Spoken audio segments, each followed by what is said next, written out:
Hello, and welcome to the online business and media coaching blog, podcast, or show, as the case may be. My name is Paul Mefor. Am I glad to have you on this particular edition of the program?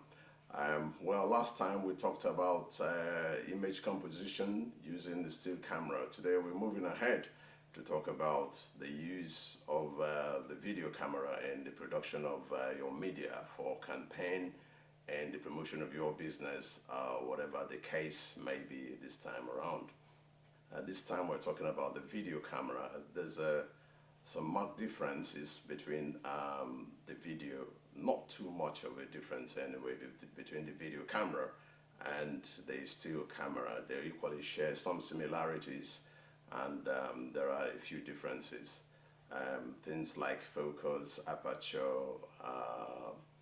the iris and all that, the zoom, digital cameras this time also have these things pertaining to how you can zoom in, so it is not entirely restricted to the video camera.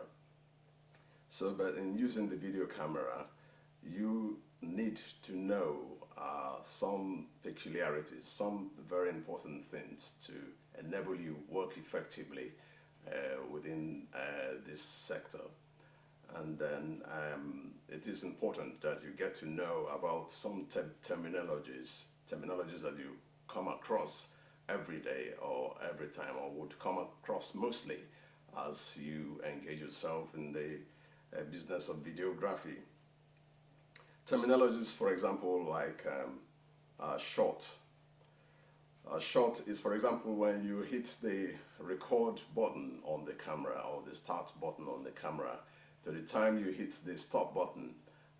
Whatever you get within this time frame is regarded as a shot. It's a shot of the image you have pointed the camera towards, and then this is the marked difference between the shoot as well. I will talk about that a little later. And so you meet other terminologies like transition.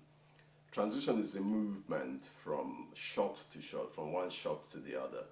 And as you delve into the use of video cameras and how to operate them, you will come to realize during editing as well that there are some transitional elements or transitions which have been embedded in your software for use.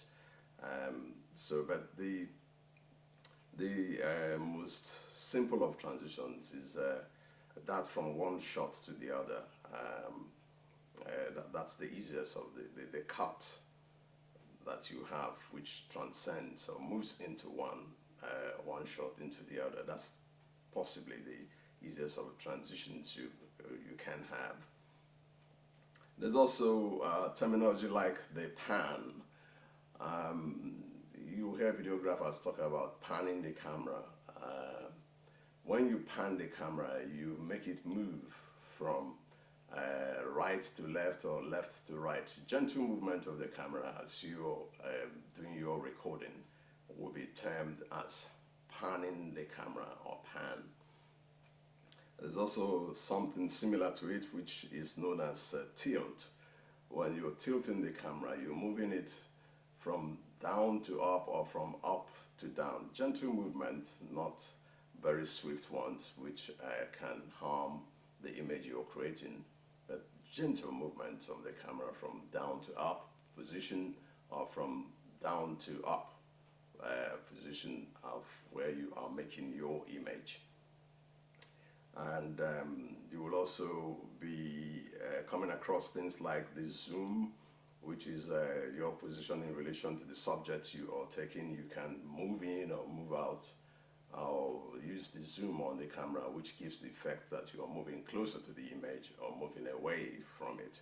So you zoom in and zoom out. There is the iris as well, which allows for light to get into the camera. This is also referred to as aperture, I think. And you find that also present in the still camera as you use them to make your images. There's also white balance. This is where you want to ensure that you have the correct color balance within the area you're shooting, so that things within the area you are covering maintain their original colors. And this is known as white balance. And what videographers would normally do is use a white paper and face it to the camera so that they ensure that that is white, and they reference that white in relation to any other thing within the videographic environment, and they hit the manual white balance button and just observe from the screen. The screen tells you when it is balanced. And so whatever image you make or shoot within this environment will definitely maintain its original colors without mixtures. That's about white balance. And you have terminologies like shutter, audio. Audio has to do with the sound that you are creating. And so far, for some of the terminologies you might be coming across as you engage yourself in videographic work for production of images in promoting your business. Having come to terms with terminologies, you would understand that it is not just right to carry the video camera and shoot whatever you want to shoot. You will probably not be making any sense out of what you are doing if you just shoot indiscriminately. There's a need to plan your shots, to plan what you do when you have the camera, so that when you put them together, you're able to build and tell intelligible stories. And so you have what you call the shoot plan and the shot plan.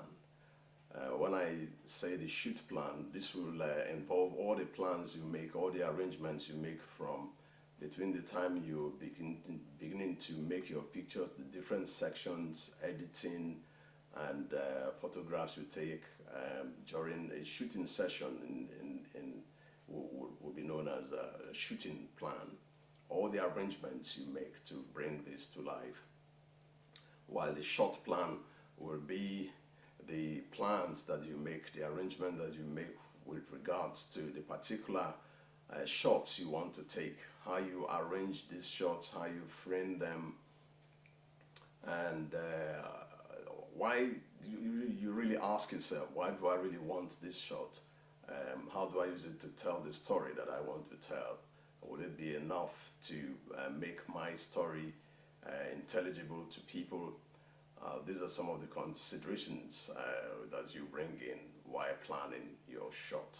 And then you frame the shot, and you bring in whatever pictorial elements you want to bring in, and you shoot.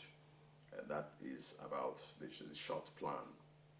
You also think of the angles that you may want to maintain so that you can bring the story home.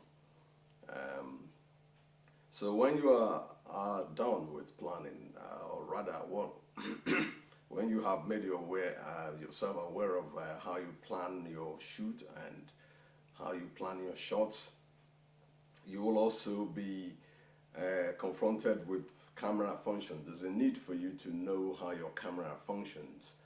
In fact, it is mostly known that popular or experienced videographers would prefer to use manual functions of their camera, use them manually, and with that they are able to control the camera and bring to completion the effects they will want the shots to have. And so when you control the focus manually, for example, you are intelligibly making the light that comes into the image distinct, and you're able to control the amount of light and make it different. You also things like the white balance that we talked about. If you just come into an image and into an area where you want to shoot and you use the auto, sometimes it may not come right, but the auto actually works fine. But it is much more reliable to use the manual functions of the camera yourself. The way you operate them, the way you adjust things will depend on what you want to bring about and how you want your shots to be composed.